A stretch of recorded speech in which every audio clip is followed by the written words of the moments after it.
بسم اللہ الرحمن الرحیم۔ مقوقس شاہ مصر کے نام خط نبی صلی اللہ علیہ وسلم نے ایک گرامی نامہ جریج بن متا کے نام روانہ فرمایا، جس کا لقب مقوقس تھا اور جو مصر و اسکندریہ کا بادشاہ تھا۔ نام گرامی یہ ہے: بسم اللہ الرحمن الرحیم، اللہ کے بندے اور اس کے رسول محمد کی طرف سے مقوقس عظیم قید کی جانب، اس پر سلام جو ہدایت کی پیروی کرے۔ اما بعد، میں تمہیں اسلام کی دعوت دیتا ہوں۔ اسلام لاؤ، سلامت رہو گے، اور اسلام لاؤ، اللہ تمہیں دوہرا اجر دے گا۔ لیکن اگر تم نے منہ موڑا تو تم پر اہل قبط کا بھی گناہ ہوگا۔ اے اہل قبط، ایک ایسی بات کی طرف آؤ جو ہمارے اور تمہارے درمیان برابر ہے کہ ہم اللہ کے سوا کسی کی عبادت نہ کریں اور اس کے ساتھ کسی چیز کو شریک نہ ٹھہرائے، اور ہم میں سے بعض کو اللہ کے بجائے رب نہ بنائے۔ بس اگر وہ منہ موڑے تو کہہ دو کہ وہ گوار ہوں، ہم مسلمان ہیں۔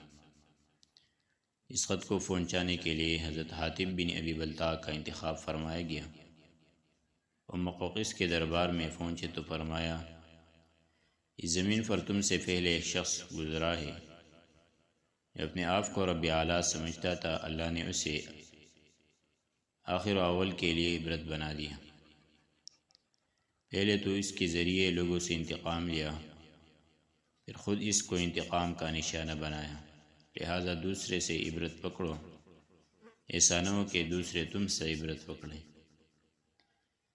مقوقس نے کہا، ہمارا ایک دین ہے جسے ہم چھوڑ نہیں سکتے جب تک کہ اس سے بہترین نہ مل جائے۔ حضرت حاتب نے فرمایا، ہم تمہیں اسلام کی دعوت دیتے ہیں، اسے اللہ تعالیٰ نے تمام ما سوا ادیان کے بدلے کا کافی بنا دیا ہے۔ دیکھو، اس نبی نے لوگوں کو اسلام کی دعوت دی تو اس کے خلاف قریش سب سے زیادہ سخت ثابت ہوئے، یہود نے سب سے بڑھ کر دشمنی کی اور نصارہ سب سے زیادہ قریب رہے۔ میری عمر کی قسم، جس طرح حضرت موسیٰ علیہ السلام نے حضرت عیسیٰ کے لیے بشارت دی تھی، اس طرح حضرت عیسیٰ علیہ السلام نے محمد صلی اللہ علیہ وسلم کے لیے بشارت دی ہے، اور ہم تمہیں قرآن مجید کی دعوت اس طرح دیتے ہیں جیسے تم اہل تورات کو انجیل کی دعوت دیتے ہیں۔ جو نبی جس قوم کو پا جاتا ہے وہ قوم اس کی امت ہو جاتی ہے، اور اس پر لازم ہو جاتا ہے کہ وہ اس نبی کی اطاعت کرے، اور تم نے اس نبی کا عہد پا لیا ہے، اور پھر ہمیں تمہیں دین مسیح سے روکتے نہیں، بلکہ ہم تو اسی کا حکم دیتے ہیں۔ مقوقس نے کہا، میں نے اس نبی کے معاملے پر غور کیا تو میں نے پایا کہ وہ کسی ناپسندیدہ بات کا حکم نہیں دیتے اور کسی پسندیدہ بات سے منع نہیں کرتے۔ وہ نہ گمراہ جادوگر ہے، نہ جھوٹے کاہن، بلکہ میں دیکھتا ہوں کہ ان کے ساتھ نبوت کی نشانی ہے کہ وہ پوشیدہ کو نکالتے اور سرگوشی کی خبر دیتے ہیں۔ میں مزید غور کروں گا۔ مقوقس نے نبی صلی اللہ علیہ وسلم کا خط لے کر احترام کے ساتھ ہاتھی دان کے ایک ڈبیر میں رکھ دیا اور مہر لگا کر اپنی ایک لونڈی کے حوالے کر دی۔ پھر عربی لکھنے والے ایک کاتب کو بلا کر رسول اللہ صلی اللہ علیہ وسلم کی خدمت میں حسب ذیل خط لکھوایا: بسم اللہ الرحمن الرحیم، محمد بن عبداللہ کے لیے مقوقس عظیم قبط کی طرف سے، آپ پر سلام۔ اما بعد، میں نے آپ کا خط پڑھا اور اس میں آپ کی ذکر کی ہوئی بات اور دعوت کو سمجھا۔ مجھے معلوم ہے کہ ابھی ایک نبی کی آمد باقی ہے۔ میں سمجھتا تھا کہ وہ شام سے نمودار ہوگا۔ میں نے آپ کے قاصد کا اعزاز و اکرام کیا، آپ کی خدمت میں 2 لونڈیاں بھیج رہا ہوں جنہیں قبطیوں میں بڑا مرتبہ حاصل ہے، اور کپڑے بھیج رہا ہوں، اور آپ کی سواری کے لیے ایک خچر بھی ہدیہ کر رہا ہوں، اور آپ پر سلام۔ مقوقس نے اس پر کوئی اضافہ نہیں کیا اور اسلام نہیں لایا۔ دونوں لونڈیاں ماریا اور سیرین تھی۔ خچر کا نام دلدل تھا، حضرت معاویہ کے زمانے تک باقی رہا۔ نبی صلی اللہ علیہ وسلم نے ماریا کو اپنے پاس رکھا اور انہیں کے بطن سے نبی صلی اللہ علیہ وسلم کے صاحبزادے ابراہیم پیدا ہوئے، اور سیرین کو حضرت حسان بن ثابت انصاری رضی اللہ عنہ کے حوالے کر دیا۔ نمبر 3، شاہ فارس خسرو پرویز کے نام خط۔ نبی صلی اللہ علیہ وسلم نے ایک خط بادشاہ پارس کسریٰ خسرو کے پاس روانہ کیا جو یہ تھا: بسم اللہ الرحمن الرحیم، محمد رسول اللہ کی طرف سے کسریٰ عظیم فارس کی جانب اس شخص پر سلام جو ہدایت کی پیروی کرے اور اللہ اور اس کے رسول پر ایمان لائے اور گواہی دے کہ اللہ کے سوا کوئی لائق عبادت نہیں، وہ تنہا ہے، اس کا کوئی شریک نہیں، اور محمد اس کے بندے اور رسول ہے۔ میں تمہیں اللہ کی طرف بلاتا ہوں کیونکہ میں تمام انسانوں کی جانب اللہ کا فرستادہ ہوں،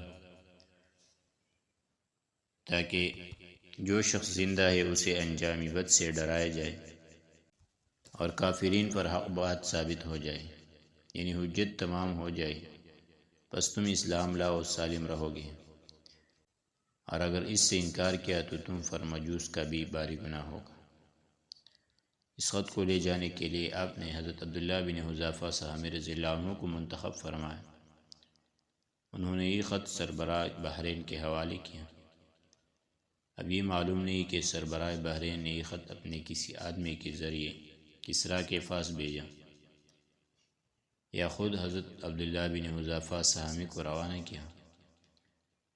بہرحال جب یہ خط کسریٰ کو پڑھ کر سنایا گیا تو اس نے چاک کر دیا اور نہایت متکبرانہ انداز میں بولا: میری رعایا میں سے ایک حقیر غلام اپنا نام مجھ سے پہلے لکھتا ہے۔ رسول اللہ صلی اللہ علیہ وسلم کو اس واقعے کی جب خبر ہوئی تو آپ نے فرمایا: اللہ اس کی بادشاہت کو فارا فارا کرے۔ اور پھر وہی ہوا جو آپ نے فرمایا تھا۔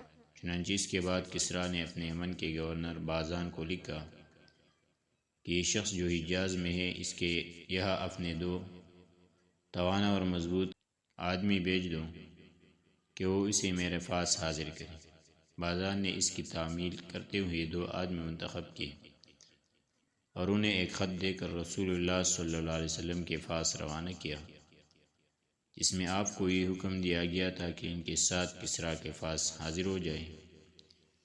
جب وہ مدینہ پہنچے اور نبی صلی اللہ علیہ وسلم کے روبرو حاضر ہوئے تو ایک نے کہا: شہنشاہ کسریٰ نے شاہ بازان کو ایک مکتوب کے ذریعہ حکم دیا ہے کہ وہ آپ کے پاس ایک آدمی بھیج کر آپ کو کسریٰ کے روبرو حاضر کرے، اور بازان نے اس کام کے لیے مجھے آپ کے پاس بھیجا ہے، کیا آپ میرے ساتھ چلیں؟ ساتھ ہی دونوں نے دم کی امیز باتیں بھی کی۔ آپ نے انہیں حکم دیا کہ کل ملاقات کریں۔ ادھر عین اس وقت جبکہ مدینہ میں یہ دلچسپ مہم درپیش تھی، خود خسرو پرویز کے گھرانے کے اندر اس کے خلاف ایک زبردست بغاوت کا شعلہ بھڑک رہا تھا، جس کے نتیجے میں قیصر کی فوج کے ہاتھوں فارسی فوجوں کے بے درفِ شکست کے بعد اب خسرو کا بیٹا شیروا اپنے باپ کو قتل کر کے خود بادشاہ بن بیٹھا تھا۔ یہ منگل کی رات 10 جمادی الاولیٰ 7 ہجری کا واقعہ ہے۔ رسول اللہ صلی اللہ علیہ وسلم کو اس واقعے کا علم وحی کے ذریعہ ہوا۔ چنانچہ جب صبح ہوئی اور دونوں فارسی نمائندے حاضر ہوئے تو آپ نے انہیں اس واقعے کی خبر دی۔ ان دونوں نے کہا: کچھ ہوش ہے، آپ کیا کہہ رہے ہیں؟ ہم نے آپ کی اس سے بہت معمولی بات بھی قابل اعتراض شمار کی، تو کیا آپ کی یہ بات ہم بادشاہ کو لکھ بھیجیں؟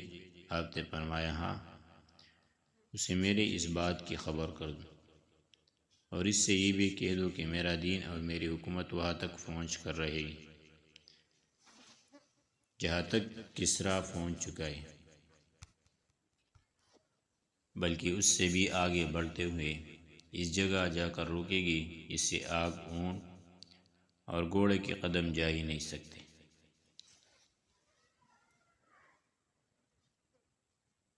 تم دونوں اس سے یہ بھی کہہ دینا کہ اگر تم مسلمان ہو جاؤ جو کچھ تمہارے زیر اقتدار ہے وہ سب میں تمہیں دے دوں گا، اور تمہیں تمہارے قوم ابنا کا بادشاہ بنا دوں گا۔